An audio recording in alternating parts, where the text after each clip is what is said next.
What's up, everybody? Welcome back. We are Thanksgiving Day plus 3, and we thought we would do an episode on what we're thankful for. No, we're not going to do that because that would be super corny. But we are, as always, brought to you by Atlas Gunworks, and just a little taste of what you have coming. Just a nibble. Just the tip of the iceberg that your Titanic is bearing down on. Atlas Gunworks is splitting. Much like the Titanic. Yes. Except not sinking to the bottom. Yeah. There will be, like, imagine if the Titanic just kept going after it split. There will be Atlas Gunworks, and then there will be Perfect Zero. Perfect Zero is going to be a new and interesting venture, an evolution of the Atlas world, if you will. And yeah, that's all we're going to let out of the bag for right now. You just stay tuned. But there's a new horizon for a new chapter in Atlas Gunworks, and its name is Perfect Zero. So, indeed, lots more coming there. Basically, picture Atlas, except not the pistols. Is that vague enough? If there was a pistol concierge. Yeah. Something along those lines. Something like that. Indeed. Can you picture Matt as a concierge? Which, by the way, I heard that some of you have called in and asked for a Koa plate, and Matt pretended to be not very impressed. Everyone just know Matt and I are very good friends, and he knows exactly what's going on. So you just keep calling him. He can take it. He can take it. He can. He's literally got nothing better to do. Absolutely nothing better to do than to talk to you about Koa plates. Nothing going on over there at all. Well, ladies and gentlemen, as you know, we are also brought to you by Bradley Manufacturing, and I have in my hot little hands, in a pile on this table right now, 2 new mics, new mic stands, recorder, converters, cables, all of the things that, I don't know, like a respectable podcast would want that, let's face it, Maxwell and I were never going to buy on their own. And Briley bought them for us. They want this show to be good. They're willing to put their money where their mouth is. So our next episode will very likely be recorded down in St. George, Utah at the PCL Tuga Nationals using all of the new stuff. So probably next several episodes. Yeah, probably next several. We will almost certainly stack them in quite deep since me and Maxwell are bunking together. And yeah, if our audio does not sound like poo anymore, it's because of that. And Maxwell here is already on his travel mic. Yeah, so it should be better. I am on a fresh mic. I have no idea what it sounds like. Little behind the curtain here. Reiser and I are on FaceTime to each other, so I actually listen to him on earbuds from my phone, and I don't actually listen to myself during the show while it's recorded. So we'll all find out together on Wednesday what this microphone sounds like. Yeah, I will find out tomorrow when I'm editing this, and hopefully I'm pleasantly surprised. And yeah, folks, if I sound like crap, it has nothing to do with this mic. Well, it does have stuff to do with this mic, but it mostly has stuff to do with the fact that while Maxwell was getting a deer during Thanksgiving weekend, I was getting catastrophically ill to the point where I actually had to bail on Thanksgiving dinner and drive home early to sweat through the sheets and do all of the fun flu stuff. So we're laying this one down for you folks because, yeah, I don't want to do anything right now but be curled up in the blankets, but this is our chance to do it, and we love y'all. So yeah, we ride or die for y'all.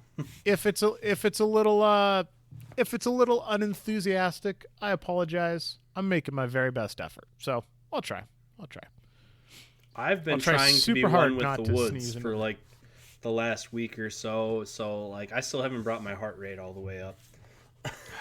Attaboy. I'm trying to blend with a tree. Although we got like 10 inches of snow up there today, and I felt like the snowman from Rudolph when he like waddles through the snow, silver and gold. That's like that was me. That was me looking for a deer. I was just kind of like waddling through the snow when I wasn't sitting in a tree stand. We had a ton of snow up there. The deer weren't moving anywhere. I did get one, but it was very slow. I listened to a lot of audiobooks waiting for a whole lot of nothing. So the 4570 lever gun with the Viper on top got the job done. Yes, I did schwack one through and through. It kind of bounded as I shot, and it fell into a pile when it came down. So that was pretty sweet, and it sounds nice like little DRT. It kind of sounds like that song Airplanes, where they do all the shooting and then ching. That's what it sounds like. It's like whoosh, and like the brass coming out the side of it makes more noise than the actual gunshot does, at least through my my hearing protection. So it sounded like Grand Theft Auto. It was basically a drive by on that dough. Wait, airplanes or paper planes? There we go. That's it. Paper planes by MIA. That song. There you go. Yes. Yeah. That's kind of what it sounds like. All right. But I had all the opportunities. Didn't connect on every opportunity because our hunting Gary of the day, Riser, we do not sight in subsonic rifles at 100 yards. We do not. that bullet flies at more of an arc than a shotgun slug. So, was this at the range or was this you? It was both. I misjudged the distance and I just airballed one right over the top. Nice, attaboy. On opening weekend, yeah. So that was pretty solid. Lackluster. But solid. Did you run like a ballistic calculator or anything on the 4570? When you get to BC, you just type in potato. Oh yeah, yep. But like I thought that shot was closer to 100 yards than it was. So I thought it was closer to my zero than the apex of the trajectory, when in fact it was at the apex of the trajectory. So gotcha. And it was kind of obstructed. It was a hasty shot. That one moved too. So, for those not familiar, like anybody who looks at all the Vortex stuff, like all of our branding, and it's all very Western hunting. That's not what Wisconsin deer hunting is like. All right, Wisconsin deer hunting is more like the hedgerows of Normandy. Okay, like it's very close. It's very personal. It happens fast. Like life comes at you fast. And yeah, it's there and it's gone. Man, yeah, Western hunting this year, I doesn't look like I'm going to be able to get out again, which means that I am going to be elkless for the year. But I think literally every day I was comfortably within rifle distance of an elk, but turning 400 yards into 40 yards is quite difficult when you pack around a bow. And yeah, I don't know that I had a single day out where I covered less than like 6-7 miles, something like that, and probably like at least 1,000 feet of elevation gain, if not 2. Like every day that I had was like, oh, there they are. Range them. Yep, they're 1,100 yards away on the next ridge over. Well, I guess I know what I'm doing for the next 5 hours. Yeah. Wisconsin deer hunting is exactly the opposite. It's like sit here and maybe something will come by sometime this weekend. But at least you get to listen to podcasts, so that's nice, you know. Yeah. I have my isotunes in, and I listened to 24 Hours of D-Day, which I would highly recommend for you history buffs. Oh, is it good? Do they have like kind of weird sound effecty type stuff as they're talking over, or how is it? A little bit. No, it's almost like a news broadcast. Oh, I think I'm more into that. I've been listening to a bunch of different podcasts lately, and they all kind of have landed on the same formula where there's somebody telling the story in a very melodramatic way, and then there's like weird little sound effect things going on in the background. So if they're talking about some office scene, there's like the sound of old typewriters and that kind of thing. And no. That doesn't do it for me at all. Nope. Like I just want to listen to a person talk. Yeah, no, it's two guys and they kind of throw it back and forth. And each segment, it's an hour long, and they will cover what things that happened in that hour. Oh, so it's like it's sort of like 24, but a podcast. Kind of, yeah. Yeah, so they like start at midnight, sick. And this is what happened, and then like where they have opportunities to explain more in depth, but they talk about different aspects of things throughout the day, and they go hour by hour for 24 hours. That's sick. I'm going to start that tonight because I've been doing pretty much nothing but laying in bed and listening to podcasts. So that'll be fantastic. Yeah. All right. But before we kick it off, y'all know what time it is. It's your favorite time, my favorite time, everyone's favorite time. It's time for the Gary of the day. And if you're paying attention to anything in shot news right now, you have been scratching your head at WTF Glock. And so a lot of Glock's trendy to talk about right now. Gary of the day is, if you're that guy that says a Glock 47 is built different, like, choke yourself. The reason it literally exists is so it could be built less different than the other models so they could build them faster.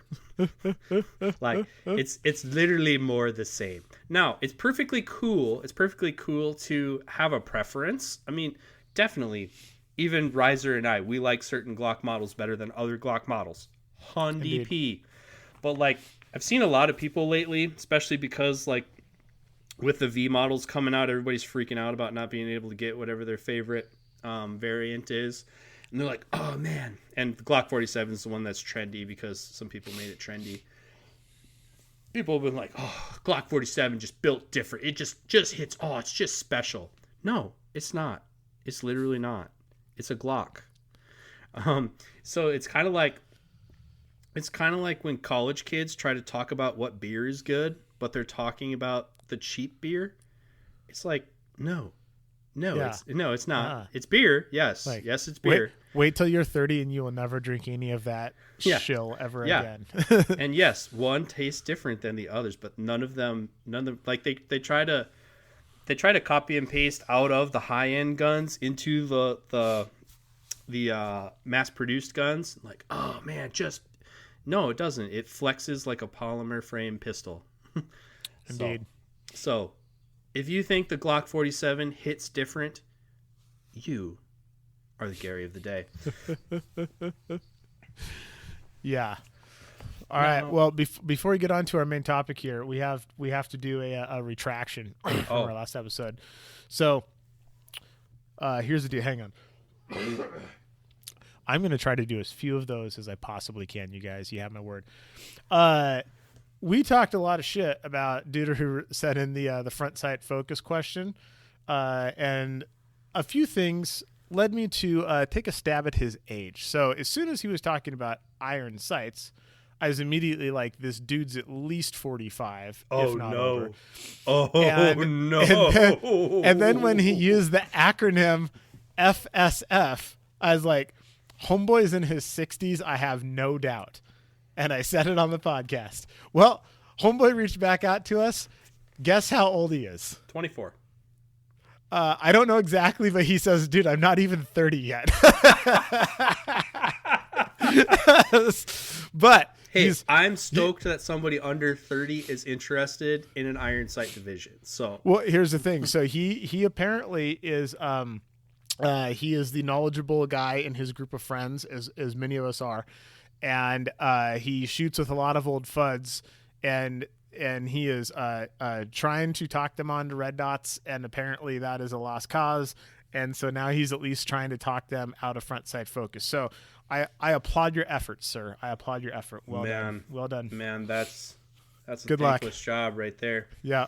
If you get this done, if you get one of these old guys to put a dot on their pistol, let us know, and we will figure out a prize for you, sir. They're gonna wonder what the hell happened. They're gonna wonder why they waited so long. Yeah, exactly. That's what happens to everybody. I have an amendment from the last show as well. I was listening to it. Man. Yes, we actually listened to our show. I was listening to it, and I'm like, you know what? Rules audit is going on right now. I should make a rule that once the RO says hit, they can't take it back. Oh, is it not in the rules? It actually is. That is actually a USPSA rule. Once the RO says hit on a target that they're supposed to call hits on, they cannot retract it. So that is actually a rule. So you outlaw guys can suck it. That's another reason that the USPSA rule set is better than all the others. Indeed. Chow. Indeed. I get behind that. But what are we going to talk about today, Riser? Because we're 15 minutes in, and you kind of want to get back to bed. So what are we talking about today? It's going to be a short one today. We're going to try to start wrapping this up somewhere around the 45-minute mark. Today we're going to talk... Jesus. I'm sorry, you guys. This is going to be so much fun. All right, today... I'm trying my best, man. Today we are going to talk about range etiquette. So just... kind of some general do's and don'ts. You know, sort of the point of this show is to just help people out. That's sort of what the Gary of the Day is all about. Like, hey, you know, this might be a thing that you're doing. It's a thing that a lot of us have done. Many of the Garys that we have pointed out are things that I've done in the past. Oh, yeah. So we're going to try to, you know, just reach out into the future for you guys here and talk about a few things that, you know, good things or bad things. Just kind of pull this off the top of our head. And we're going to go through some stuff that you should or should not do on the range to make the people around not hate you. Because we've all been on the squad. That's strong. With that we're one guy. Talking about range etiquette. Don't like the H word. Okay. To not make the people on your squad never want to squad with you again. Is that softer enough for you? Anyway, let's go. Range etiquette. All right, let's do it. Here's the thing, folks. This can all be summed up very, very, very succinctly, but there's lots of little nuances to it. I care way more about the quality of a person as a person when I'm squadding with them than I care about the quality of them as a shooter. I do not care even a little bit how good people are at shooting when I'm squadding with them. I care if they're fun people to be around. Like, you're going to be hanging out with these people for 2 or 3 days. Everything else, good chance you're going to end up having dinner with them, all the rest of the stuff. So we're just talking about, you know, how to be a good person during the match. That's the really short version. Yeah, do's and don'ts. Things that, I mean, some of this stuff will make you stand out and will get... if you do some of these things, you will get unwanted attention. How about that? That's a good way to frame it. All right, where do you want to start, Maxwell? When you roll up to the range, if you're an EDC type of guy, leave that shit in your car. I'm not saying it's even the rules. I'm just saying once you set foot on the ground, it's a cold range. So maybe have a plan before you get out. You're a big boy, make your own decisions, be safe, but at the same time, EDC, you're rocking a loaded gun all the time anyway. So before you get out, have a plan. Technically, per the rules, you're supposed to go up to a range officer and they're supposed to unload you. There's a big sign of Rio to that effect. But like, nobody does that. So that would there is technically a process, and they should take you to a place and you unload it. But like, dude, just leave it in the holster. Leave it in the car. Sneak it out the same way that you do when you're dropping off your rental car at the airport. There's a transitional period where you're like, I need to get this gun out of my pants and I don't want anyone to see it. You have a process, you do that thing. Yep. Yeah. That'd be a fun episode for someday too. Yeah. But once you're at the range, go and sign in. Go register. You probably have to go somewhere. Go sign in, pay your money. Don't make those people chase you. That's another one. Yeah. So go take care of the admin stuff right away, because someone who's a volunteer is trying to wrangle all those goats, and the sooner they get them all together, the better everyone's life is. Yeah. Yeah. I would say, especially talking like pre-match stuff, usually there's like a side-in bay, and at some point everyone has to like run down, staple up targets, do all of the things. If you're siding in and a new person shows up every 5 minutes and needs to run down and staple up a target, that gets very, very old really quick. Your side-in session can turn into a couple hours without even really trying. So if you roll up to the side-in bay, I recommend having your target stapler, like whatever you're going to have to go put stuff up on the, poster board down there. Have that stuff at the top of your stack so you can start getting all of your other things ready.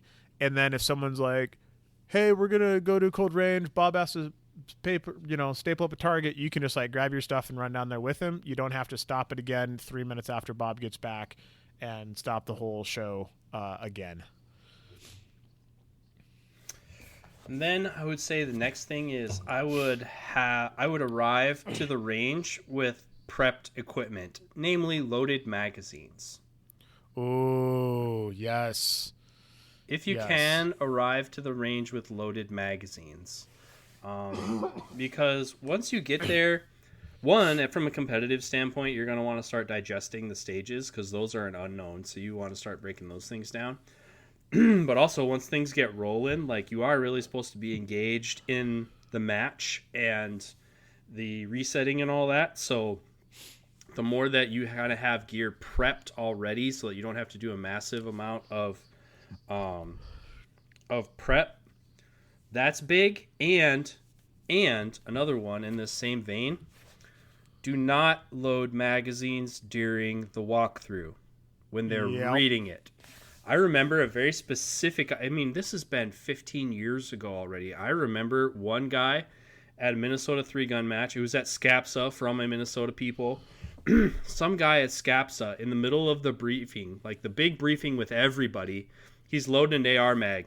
Chuck, in one of the metal ones, so it just chuck, Jesus. chuck. It's just driving me nuts. It's like, I can't pay attention to what they're saying, and he's just like, I don't know, chewing his bubble gum or whatever and loading the mags. During that time, it is bad etiquette to be loading magazines. If it makes, it's bad etiquette to be loading magazines during the stage briefing. Period. Yeah, 100%. How many mags do you roll with to a major 3-gun match? Pistol and rifle. 6 pistol mags, and let's call it 6 rifle mags too, because I'll bring a variety of sizes. Yeah, I have almost exactly the same. And yeah, I'll roll up. I'll have my rifle mags with my heavy ammo preloaded, my rifle mags with my Hoser ammo preloaded. I know which mags I'm going to shoot on which stages. All the pistol mags are just loaded up. And that also saves you time. Like, maybe there's a spot where you finish shooting, you move to another stage, you got to walk it, do all the things. The more you can stay ahead of that stuff, if you just already have mags loaded, you don't need to load much during the day. It just makes life easier on you. And the less stress you have when you're not shooting the stage, the better your stages tend to go. So it's usually time well spent. Yes. Yeah. What do you got? What's your next thing? I would just say, I think just collaborative stage plans. Like, a lot of people, when they're new to the sport, kind of assume that the folks at the top are, everybody's super secretive and nobody's sharing anything. And there might be little tiny pieces of that here and there. But honestly, every single person that I've ever shot with that I'm neck and neck with, that, one of us is going to beat the other by 0.5%, we're quite often walking stages together, because it's okay, we're shooting at about the same level. We're going to have a reasonably similar stage plan when it comes to aggression. We might shoot things slightly differently when it comes to, the strengths and weaknesses of our particular shooting style. But man, walking stages with other people, one, just, it's fun to hang out and break down stuff with another person. And, argue a case for a certain stage plan. But it's also extremely helpful. I could not count on all my fingers and toes how many times I've been breaking down a stage and,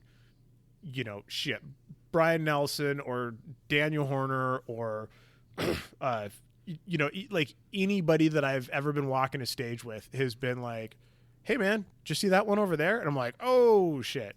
Or, just some random thing that you didn't pick up. And then, sometimes you get to do that for them. Like, it's like, embrace that collaboration.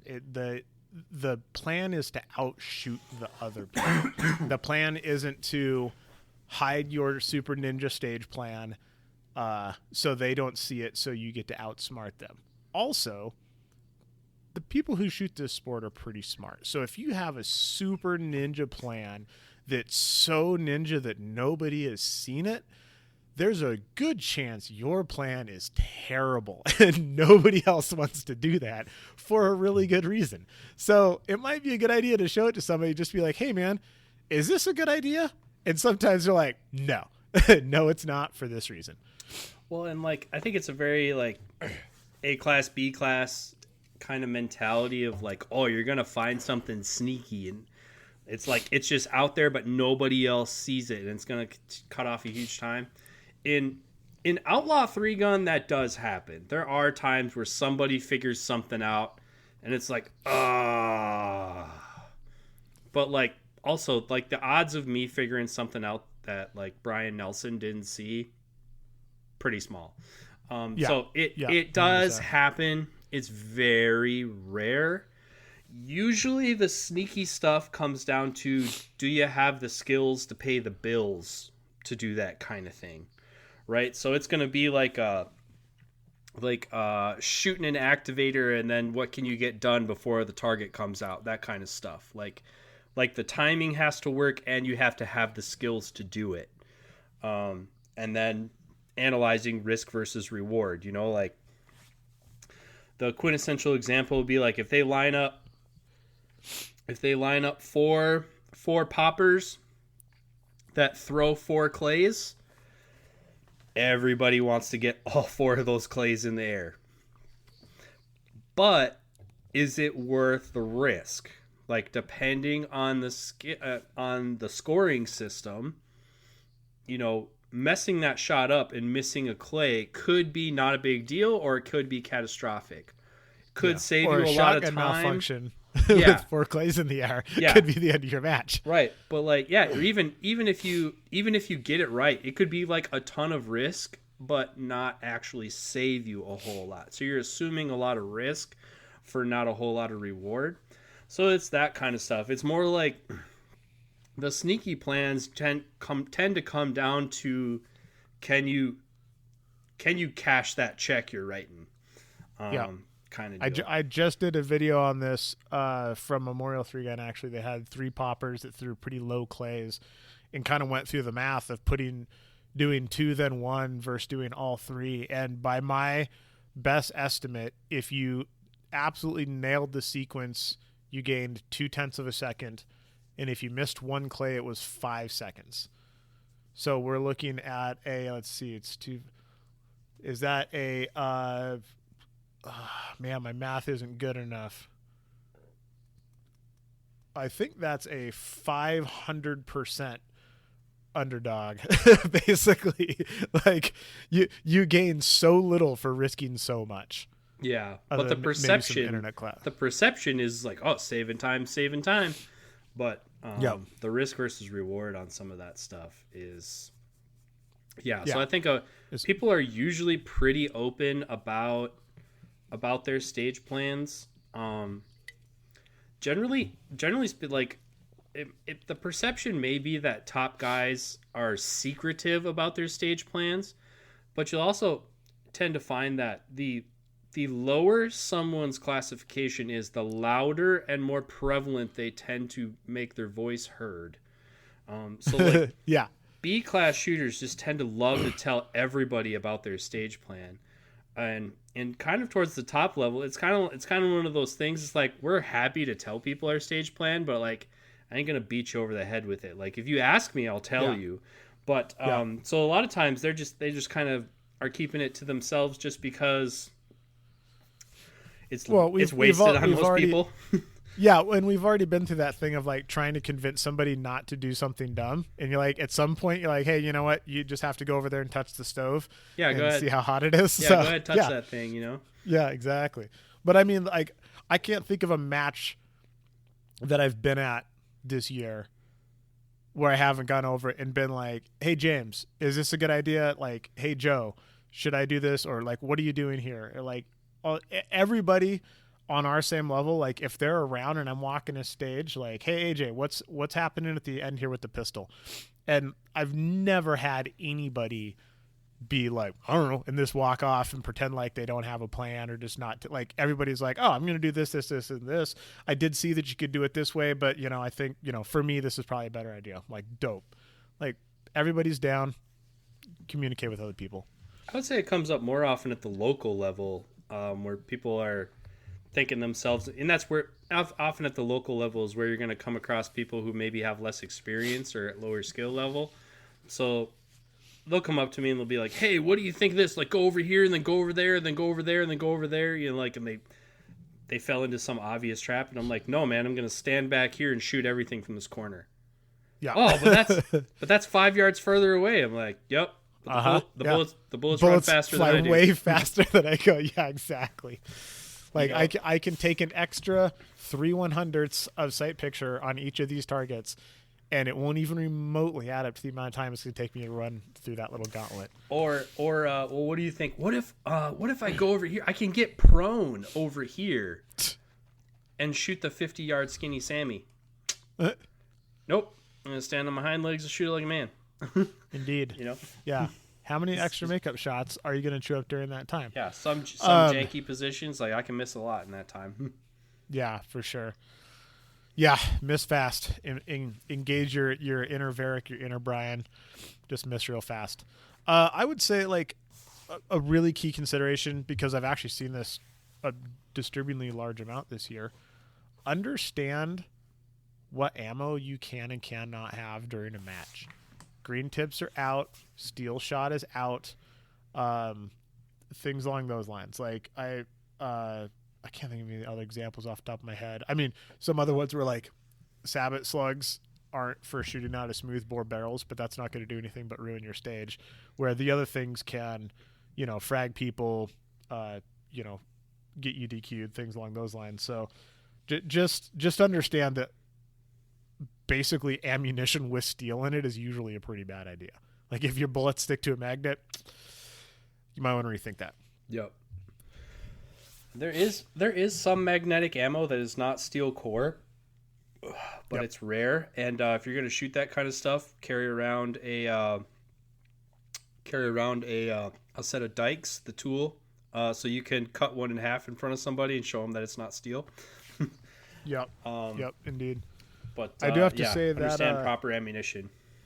That dude rocking the XM7 at Memorial, it was pretty sweet that the bottom half of all his cases were steel. He could just walk around at the shotgun shell magnet and pick up all his brass. I was kind of into that.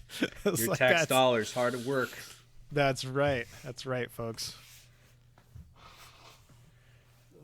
All right, there's the first nose blow of the episode. Made it 34 minutes. Look at that. Fantastic. We're gonna do this without too much hurt. I think another range etiquette thing, like on the reset side, if you run a paster gun, know how to use it. All right, so because you can, paster guns are like progressive presses. Like you can make a lot of bad ammo in a hurry. You can use a lot of pasters in a hurry to paste one hole. If you carry around a paster gun, be using it. All right, so a lot of times people with pacer guns tend not to want to set steel, which is fine, but like, man, you better tape half the targets on the stage. If you're putting out numbers and you're making that receipt out the bottom, like people generally don't turn their nose up at that. The other thing etiquette wise is if you're gonna take a whole roll of match pasters, here's where like you gotta let your moral compass lead the way. Like if you showed up with a full roll, try to leave with what you came with, or a lot of times I'll try to like at USPSA matches now. A lot of times at the nationals, right away because they're using waterproof targets, they want you to use their pasters, so they'll specifically hand you a roll. But if you take a whole roll, I like to say you're setting a goal. All right. So if you're taking a whole roll, use it. All right. And then the other thing is if you're at a club match, like if you're at a guest at a club or if you're kind of at your this isn't your home club, it's not your everyday match thing. If there's only like 2 rolls of pasters at the stage, don't put a whole roll of pasters in your gun. Take a small roll, put it in your gun, so that other squads have pasters to set with. So it's like have some consideration around when you load your paster gun with club pasters. Some clubs, they're very strict on it. Real Salado is very strict on like they don't want you loading your paster gun with pasters. Actually, I had to play the sponsor card there to get a roll of pasters for my paster gun. Really? Well, I'm so scared. They have the little buckets with the rod, with the dowel, so like they don't have free rolls laying around for that reason. Yeah, so you're like, hey, can I pull this cotter pin and pull one of these off? Right. And so like they were going around and they're like, being there for a sponsor, like, oh, if you need anything. I text the match director. I'm like, I need a roll of pasters for my paster gun without getting yelled at. Yeah. so I had him come over on his chariot and hand me one. That's awesome. Yeah, I have found if I go, so here's the thing, I actually switched from a paster gun to the Targets USA paster roll holders. Shout out our buddy Jason, because they're super easy to use. They peel off nice. One of the things I like to do is have better. They travel better. Yeah. If you hand it to somebody, they won't break them. Somebody actually broke my paster gun, and I was quite disappointed. But the other thing is the way that they peel off, because they kind of have like this exposed strip that you can just push along, and then the pasters come off easily and the other end tears off easily, is you can run it with a glove on one hand. So I can like paste 3 or 4 targets, set a piece of steel, paste 3 or 4 targets, set a piece of steel, and then just like run around like Michael Jackson with one glove on. But the other thing that those things are really sweet about is you can just yard out a few handfuls, like you're pulling, tickets at the fair, and like trying to win the giant pink bunny rabbit, and just instead of grabbing a whole roll and loading it into a paster gun, which needs a roll and the cardboard thing, you can just yard out like 5 or 6 big arm lengths, tear them off, and then just wrap them around your finger and drop them into that little paster holder thing. Really? And then strip them out of there. Yeah, it's pretty sweet. And I just don't like having like, like a whole bunch of strips of like, this 3-yard long strip that has like 4 pasters on the end of it, and there's just garbage everywhere. Like I really like everything like nice and contained. But I've always found when I walk up to an RO at a place where there are like at Multiga Nationals, I did this, and I showed up with my own stuff. I ran out. We're like halfway through the match. And I'm kind of like looking around the R. I was like, you need something? And I'm like, yeah. I was like, I just need some pasters. And I like held up like the paster thing. And he's like, oh, dude, let me hook you up. And so I was like, oh, this guy's taking it seriously enough. He has his own paster holder. Like he's clearly going to reset. I'm just going to give him some pasters. Yeah. Yep. And Jason put my name on them. I didn't request it. They just all showed up with my name. So I have like 5 of them with my name, which has saved me quite a few times. Thank you, Jason, because I keep leaving them on the range when I practice, and they always make their way back to me. So it's pretty handy. I think another big etiquette thing is know when it's your turn and be ready. Oh, be God. ready Yeah, and be standing there with everything you need ready to go. That might be the biggest thing. Like, if they have to yell, "Where's my shooter?" and you're their shooter, you've messed up, buddy. Nobody cares how you shoot until you're holding up the show. Yeah. No kidding. Yeah. And if you are holding up the show, you better have the very opposite of a GM make ready. Like that make ready better take like 5 seconds. Yeah. God, I mean, honestly, I think just being ready to shoot is like the second most important thing in all of this. Like, if you're holding up the show by not resetting, that's not good. If you're holding up the show by not being ready to shoot, that's not good. Pretty much everything else is kind of forgivable. So those are the two real, like, nobody likes that. Nobody likes that. Yep. And then I think also, like having, I don't care how long it takes you to make ready, like visualization, do whatever you got to do. But like, as far as like getting stuff gassed up, like have your stuff in a place where it makes sense to grab it from. And because like you kind of make the ROs nervous when you look unorganized, and sometimes that gets extra scrutiny that you don't want. 100%. So like, yeah, if you look fidgety, like you might do something unexpected, that ain't good. Yeah, and like we've talked before, there's a scoring advantage to having a system as well, but also just range etiquette is like when it's your turn, shink, shink, chink, chink, chink, and then you're ready. And then think however long you want to think before you let go of your gun. But well, here's the other thing too. When you're actually ready, stop moving. Like, so many people just can't hold still long enough for the RO to be like, oh, this dude's actually ready, and start saying range commands, and they'll just kind of be like twitchy and creeping and doing like weird little like I'll have my hand on my gun, I'll do my last little whatever I'm gonna do, and then I'll just put my hands down to my sides and hold them there, and I won't move a muscle until the timer goes off. So the RO's like, yep, he's holding super still, he's obviously ready.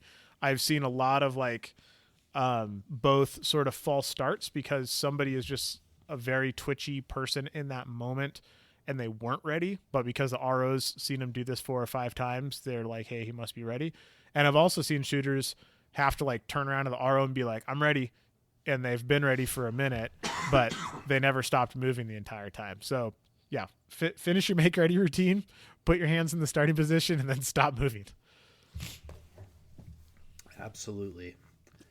I think another one, piggybacking off our last episode on ROing, if you're going to nitpick on the scores or the rules, you should know them. Oh my God. And then also pick your battles. All right? You're only going to win so many of these things. Like if it's just a Tuesday night, and man, that could be a Charlie or it could be an Alpha, like let it go, man. But like I was on a squad recently, somebody shot a popper really low, and like by the hinge, okay? And they're like, they wanted to call for calibration, but somebody had already painted it. And so they're like, well, what do you mean? And the person was basically like, dude, you shot that thing so low. I'm like, but that's not a calibration thing. That was that was a you missing thing. The guy kind of wanted to argue the calibration thing. It's like, dude, that ain't the hill to die on, man. That ain't the hill to die on. Yeah. It's day one of a 3-day match. Yeah. We've talked about this quite a bit. Like you want to be in a place where I would think at this point that any RO that I've shot with before, if I bring up some sort of issue, they know that I have a legitimate issue, that I'm not just like trying to get one over on them, because if I never play that game of like, I don't know, let me just see if I can like push this through and get a fast one. Like I never play that game. I'm much more likely to walk up to a target that they're holding overlays on and be like, hey man, I shot that thing from over there, that's why the hole's not round, it's not a double, like that's a mic.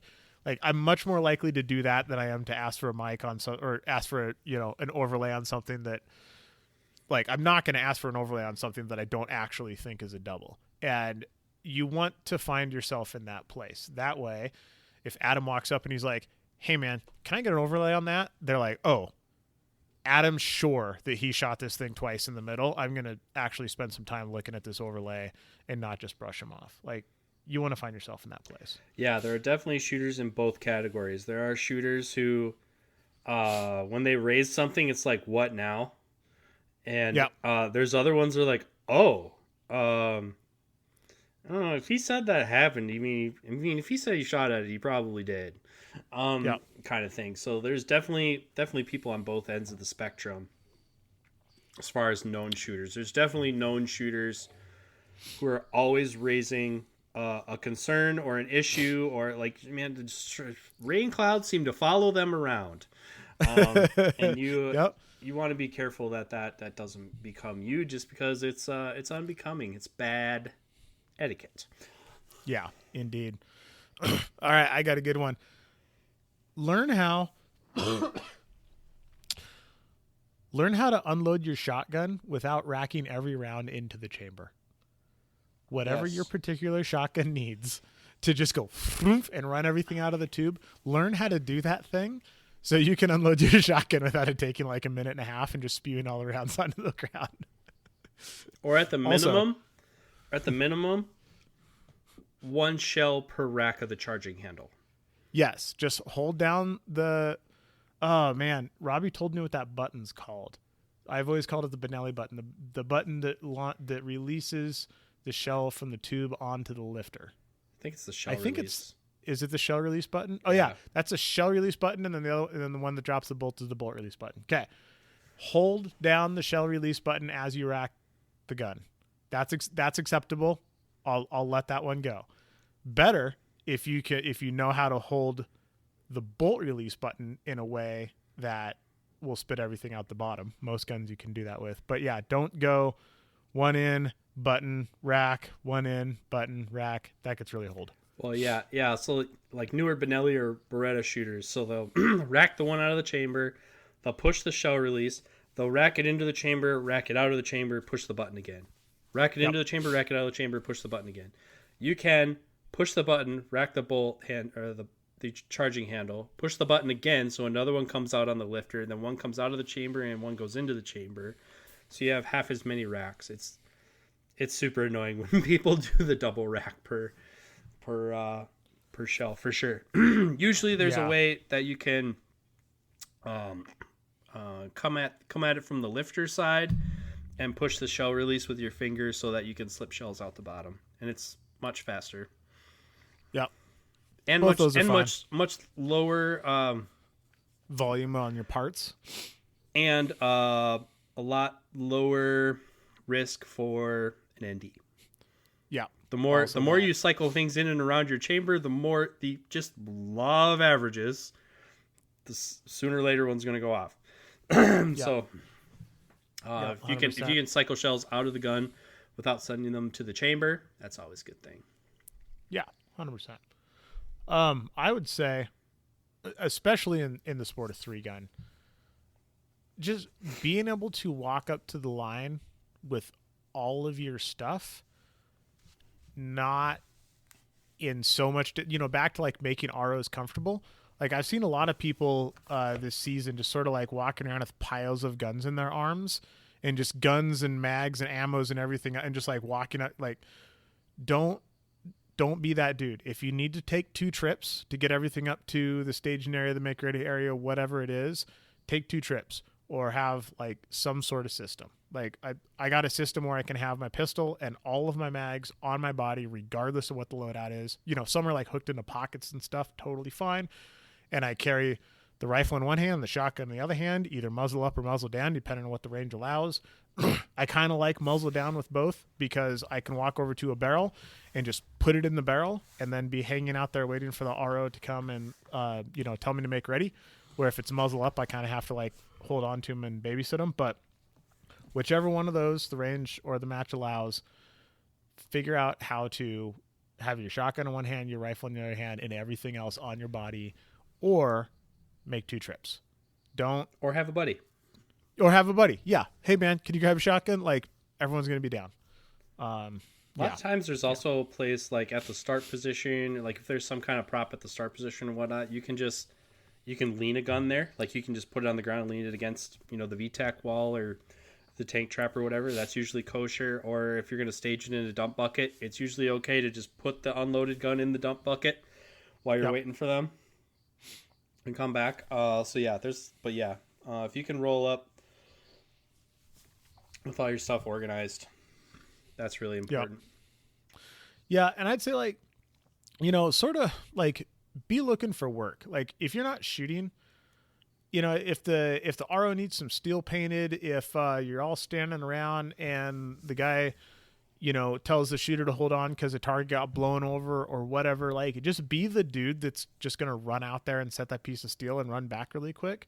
Everybody appreciates that guy. Like, it's I try to be that guy as much as possible, and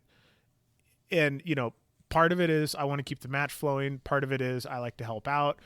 Part of it is I kind of think about work on the range sort of like karma. Like I'm sort of building up points. So if something happens that I need to address, and I need to go address that, I'm not digging myself into like karmic debt. Like if I've been setting super hard and in the middle of day 2, I have, a gun malfunction and I need to go over the function fire bay and address this, and it's going to take me 3 or 4 shooters worth of time to do that, where I'm not going to be there helping reset. I'm hoping that I've been doing a good enough job leading up to that point where everyone's like, hey man, you're good, we got this. Where if I've been dragging the entire time and then I just disappear for half a squad and everyone's like, where the hell were you? Like that's an entirely different situation than like, hey man, my gun just went down. I'm going to go deal with this. Was you guys good? And they're like, yeah, you've been busting your butt. Like we're good. We got you. Like I tend to think about it in those terms. Like, am I working hard enough that if I just had to walk away to go deal with something right now, would anybody have a problem with it? If you wear a jersey, also walk to the farthest target. Yep. Go all the way to the end, because everybody sees you. All right, so that's the point of wearing a jersey, is you get seen. All right, so people notice when the jerseys just kind of hover at the front of the bay. So if you want to reflect well on the people of your jerseys, go all the way to the back. Whatever's at the end, that's what you want to be resetting. Yeah, no doubt. And reset the steel if you can. Occasionally, I have had once this year where I was having a back problem. I slipped a disc really badly a couple years ago and ended up having to miss like half a season as a result. So every once in a while I can you can kind of like feel it coming on where you're like, ooh, like if I don't treat this nice for the next couple hours, like this is about to be a real thing. And, I've never had it happen in a match where I've said like, hey guys, I got to stop setting steel because my back's giving me an issue, where I haven't already been setting hard enough that everyone's like, yeah, man, like we got you, you're good. So yeah, you want to be in that place. But that's back to the pastry gun discussion though. You better be taping some paper. Yeah, you better be putting down numbers, which is why I have some Targets USA pastry covers with my name on them. Yeah, 100%. Let's see what else. I mean, just like obviously helping out new people. Like, man, if you're established in this sport, one of the best things that you can do when you see a guy who's like clearly this is one of his early matches, take that dude under your wing and be like, hey man, like, do you want my stage plan? Like, don't preach to him or anything, but like, hey man, if you want my stage plan, I'll give it to you. And if you're a dude wearing a jersey, they'll almost always take it. And help them with holds, help them with whatever. Like, try to help those people through the match. Try to make sure that they're having the best experience possible. Give them little hints here and there. Don't be preachy to them. Like if me or Maxwell watches a dude at his third match, we have a whole season worth of podcasts of stuff that we could spew at him, but we're probably going to give him like one tip and be like, hey, when you're doing this thing, think about this or something. Like, don't cram a whole bunch of advice down and stuff that you didn't ask for, but like, give him a little tip here and there, help him with this stuff. If you have a backup gun and his gun's having problems, loan him your stuff. Like, most people, once they're already into the sport a little ways, are already kind of on this train, but just, helping the new people through. And it feels freaking great to help somebody through one of their first matches. Yep. And it feels awesome. Yeah. New shooters is probably a whole other show as well, but like, oh, that's for sure. A whole show. Yeah. my advice to new shooters, like when they show up to my club, it's like, hey man, a lot of people are going to give you a lot of well-intentioned advice, and you're just going to go ahead and disregard most of it. Yep. All right. Yeah. Here's what you need to do. Bump. Yeah. All right. The rest of it, we'll figure out later. Yeah. But that also brings me to, like, etiquette-wise, when you are the shooter and you are interacting with the RO, concise language. Right? It's not not a time to have a conversation. All right? Start position. Hands up, hands down. It's two freestyle, two strong hand only. Yes? Okay.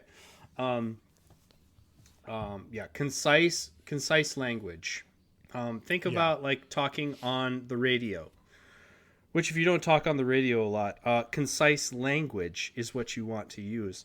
Don't tell your life story on the radio.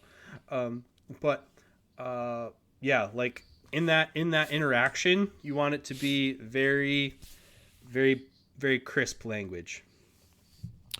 Yep, indeed. And I'll say the last thing from me, because we have eclipsed our 45-minute mark here, and I can feel my body fading again. I hope this wasn't too painful for everybody. The same concise language applies if you are talking to a shooter, either it is a coaching match and you're helping them through a stage, or you are calling corrections for them. Say the least amount of words that convey the most amount of information.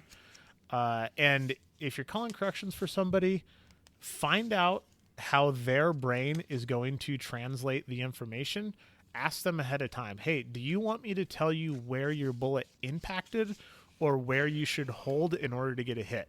Some people just want low, left, high, right, in terms of like, that's where your bullet went, and they'll make the correction for you. Some people want come up, come left, come down, come right. So figure that out ahead of time. Say whatever the person wanted and do it with the least amount of words possible in order to convey what they need to know. All right, a couple other things as the match concludes. At a local match, don't text the match director for scores within 2 hours of the match ending. Calm the F down. When you enter a match, don't text the match director immediately wondering why you haven't been approved. All right? So, our sport is not scored real time. So, like, calm down. They got other stuff going on. Then when it gets to, like, prize table stuff, all right? Lots of jockeying for position in there, all right? So, understand a couple things. Look around, because that's why sponsors put stuff there. But also have an idea of what division you're in and which table is yours and where you fall on it.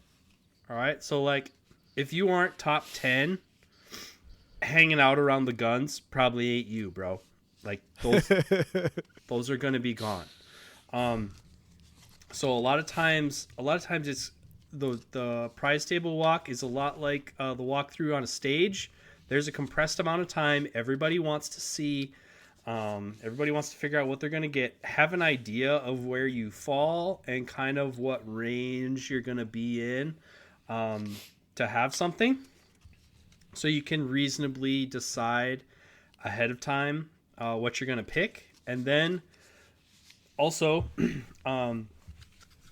proper etiquette at the prize table. You may look, but you may not touch. Yep. Almost always, you may not touch. If something is covering something up, you want to ask one of the staff people to move it for you, because you'll get your hand slapped. And then when it's actually picking time, like, pick, man. All right, so get in there, just like Walter at Walmart. All right, get your shit and get out. Like sometimes, you have a few seconds, but like everybody wants to go home. There's usually people queued up behind you. I usually have like 5 options of things I want to, like, I'm going for this first, and if not that, then this, and if not that, then this, and if not that, then this. Because some combination of those will already be gone. Yep. If you're not up towards the top. Up towards the top, there's usually an etiquette, and you're probably not listening to our show on this, but up towards the top, it's usually like, okay, we all know where we're going. Like, Dylan, what are you taking? Kyle, what are you taking? You know, like, hey man, do you really want? I could really use one of those, and I can't take a vortex scope. Like, could I?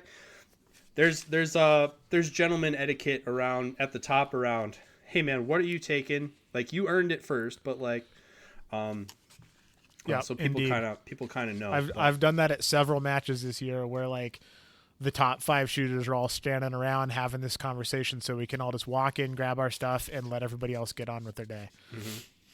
Yep. It's also bad etiquette 100%. To take something from your sponsor. So if you're sponsored by, this is a Vortex rule for sure. But if you're sponsored by Vortex, don't take a Vortex product. Yep. If you're sponsored by American Defense, don't take American Defense product. If you're sponsored by JP, don't take a JP product. They put that there so that it would get in the hands of a new customer. Because it was kind of shitty. There was an era. I know these people listen to the show, so I won't name them, but there was an era where there were sponsored shooters who were sent to matches basically to win the prizes back off the prize table. Mm-hmm. Lucrative stuff. And those companies and those shooters weren't looked on the best at that time, right? Yep. That etiquette-wise, that's a bad look. You don't want that. Like, if you really want that thing, either ask your POC at that company, like, hey, man, like, I'm stacked. Or, like, man, Vortex is the only one that really put anything on this table, you know? Then ask your I've guy. had this conversation ahead of time with every company that I'm sponsored by to make sure that, like, hey, in this circumstance that I've seen happen, like, what would you like me to do? And I know the answer for all of those companies because I do not want to piss in their Cheerios even the slightest. Yep. Usually, if you really want that thing bad enough to grab it off a prize table, that can be worked out. But have a plan. Pick. You know, have plan A, B, C, D, maybe even an E. And you know, execute. Don't be wiffle waffling while everybody's waiting their turn. Trying to get on the road. I'm gonna tell a super quick prize table story, and then we can sign off because it's very funny in the context. Me and Mr. Maxwell here and our buddy Zach went up to the High Desert Championship and we shot the team match. And the team match there is just the complete Wild West. So just imagine the least amount of rules at any match you've ever been to, and then cut that amount of rules into like 8. And it's amazing. Wild Nobody West. Gets hurt. It is. Every single year, I'm like, wow, nobody got shot. This is incredible. So, also, sort of the spirit of that, like there are, trophies kind of, but the prize table is a random draw prize table. We flew out to Idaho because we want to shoot all of the ammo through all of the gun with 2 of our boys and have a lot of fun. This isn't I'm trying to win a prize off the prize table to cover my travel fee type match. So me and Maxwell and Zach, we finished second. We were beat by some of our very good buddies, and random draw prize table, our name comes first. So Maxwell's already left. He had to catch a flight to somewhere. I was going to say, I'm pretty sure we got booed. Yeah, it's just me and Max. Our name gets drawn, and I don't know that it was specifically booze, but even in my let's call it social ineptitude, I could read the room enough to be like, if I just walk up there and take the top 3 prizes, we're going to get lynched in the parking lot. And which would have been fine because I was gone already. Yeah, because you were already gone, but I wouldn't have been able to ship them to you because I'd be hanging. Anyways, Zach was looking at switching to Defender dots. This is right after they came out, and there was one of them on the prize table that was kind of down a little bit. And I was like, hey, man, go up there and grab your dot. And then I was like, yeah, me and Maxwell are good. You can just draw another name. It's just like, we're like, understand what's going on. Understand, like, your place in the world and act accordingly. Like, do the right thing. And if you're not like us, you're on the other end. You grab a prize, proper range etiquette. You want more prizes to show up at prize tables? Go ahead and reach out to that company. Thank them for sending it along. Yep. Right? Indeed. Like Riser and I, we have a medium. We shout them out. You don't have to start a podcast. Just announce, shout out your prize table picks. But it does go a long way to reach out to those companies. We definitely notice which sports and events reach out to us and say thank you and which ones don't. Yep, for sure. Yeah, I actually ended up being the Atlas contact for the High Desert Championship. Just sort of the way the emails worked out, they ended up putting my name on there, and so I got everybody's emails thanking them for Atlas sponsorship at the match, and it was really interesting to be on that side. Like, good educational day for me. And if you think you're going to be up towards the top, hang out. Yeah. Stay to take the trophy. All right. It's so lame. It's such a lame look when especially when somebody wins. Yep. Like, oh, so-and-so went. Oh, he left already. Oh, dude, if you're going to be towards the top, bring some clean clothes, hang out and be there because it's important. Yeah, indeed. Okay. Well, we done did it, and since you're a jovial person today and I'm super sick, I'm just going to leave the rest of this sign out to you, buddy. Take us home. You know the deal, everybody. Keep those overlays handy, and we are 4 sleeps from PCSL Nationals. Woo. It's going to be good. I hope I'm healthy by then. I can't wait. It's going to be awesome. We'll catch up to all you guys next week. See you guys.